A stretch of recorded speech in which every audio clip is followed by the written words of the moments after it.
Here, we'll build a token factory that treats issuance as an operational system, not just a mint button. Roles, permissions, mint and burn controls, and supply guarantees become the foundation for safe native assets and future cross-chain movement. You've already built the stack in layers: Cosmos architecture, custom modules, and ABCI++ control over proposal and vote lifecycles.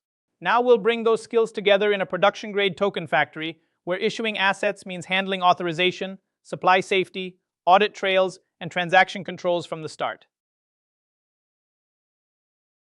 Token issuance is like running a secure mint. Native integration matters, but so do badges, audit trails, limits, and revocation. Role-based control turns powerful asset creation into safe, governable operations. Start by defining who can do what and where each boundary stops. Avoid a single all-powerful owner and use least privilege instead. Admins configure policy and delegate roles. Minters increase supply only within approved caps, schedules, or approvals. Burners reduce supply only from authorized sources. Operators handle non-supply tasks like pausing, metadata updates, and compliance flows. Clear role modeling turns security requirements into enforceable code. Permissions alone are not enough. A token module also needs invariants, conditions that remain true regardless of transaction order, code upgrades, or operator mistakes. Privileged actions must be scoped to the right denom. Minting must respect caps and schedules. Burning must never create negative balances or bypass ownership. Frozen or paused states must be enforced everywhere. These rules turn role design into economic safety. Module state is the contract between messages and enforcement. Token definitions live by denom, so admin, metadata, caps, pause status, and policy flags are checked consistently. Roles are keyed by denom, role, and address, which keeps authorization fast. Optional allowances, burn rules, rate limits, and expirations stay separate but queryable. Deterministic keys make iteration, genesis import, export, and migrations predictable across upgrades. The message layer is the module's public contract. Keep each transaction focused. Create a denom, mint, burn, assign roles, update config, or run controls like pause and admin transfer. In messages like misjackmint or misjset role, fields such as authority, denom, amount, role, and grantee become validation inputs. Check signer authority, amount correctness, and policy constraints before changing state. Then emit events so clients, indexers, and auditors can trust the transition. The keeper is the module's trusted internal API. Message handlers should stay thin. Decode requests, call keeper methods, and return results. The keeper owns the important boundaries: authorization, state reads and writes, events, and calls into dependencies like X-bar bank. Put checks such as has role next to actions like mint, burn, or update config. Keep pure validation separate from mutation, so behavior is easier to test and harder to bypass. Creating a denom starts with strict validation.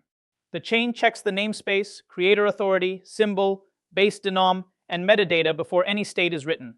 Then it derives the final denom, such as factory/creator/USD, and stores the token definition: admin, roles, supply cap, pause status, and policies. If needed, metadata is registered with X per bank for wallet compatibility. Finally, events let indexers and downstream modules track the new token. Minting and burning should never be simple balance edits. Each request first proves who signed it, then whether that actor has the right role or admin authority. Next, policy rules decide if supply caps, allowances, schedules, and pause states permit the action. Only then should the bank module move tokens or destroy them. Treat the whole sequence as atomic, and emit clear events so every supply change is auditable. Once a token is live, every configurable setting becomes part of the trust model.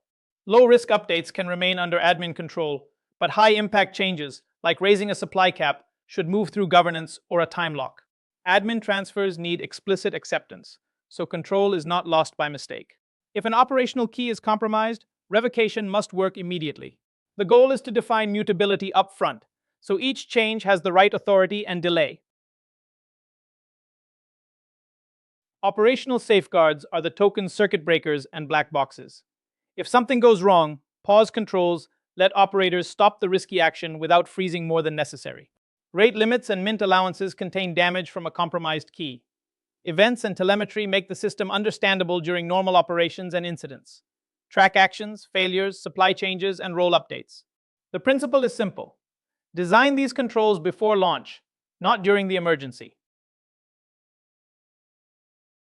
Treat the token factory like financial infrastructure, not ordinary application code. Start with unit tests for keeper logic, role checks, policy enforcement, and store rights. Then move outward into integration tests with real bank balances, metadata, events, and message flows. Add invariants and fuzzing around supply caps, invalid denoms, repeated role changes, and paused states. Finally, test genesis and upgrades because security failures often appear when state is imported, migrated, or restored.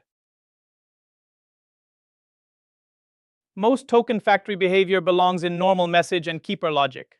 ABCI++ adds a control layer for the block proposal pipeline. During prepare proposal, the app can prioritize emergency pauses, approved mint operations, or other operational transactions. During process proposal, validators can reject blocks with malformed, unauthorized, or policy-breaking transaction patterns. The key rule is determinism. These checks must complement normal validation, and every validator must reach the same decision from the same inputs. We've built the foundation for safe native asset issuance. Roles define authority, invariants protect supply, and keeper discipline keeps the module testable and maintainable. From here, those same assets need to work across IBC under real operational conditions, with monitoring, configuration, and troubleshooting ready for production.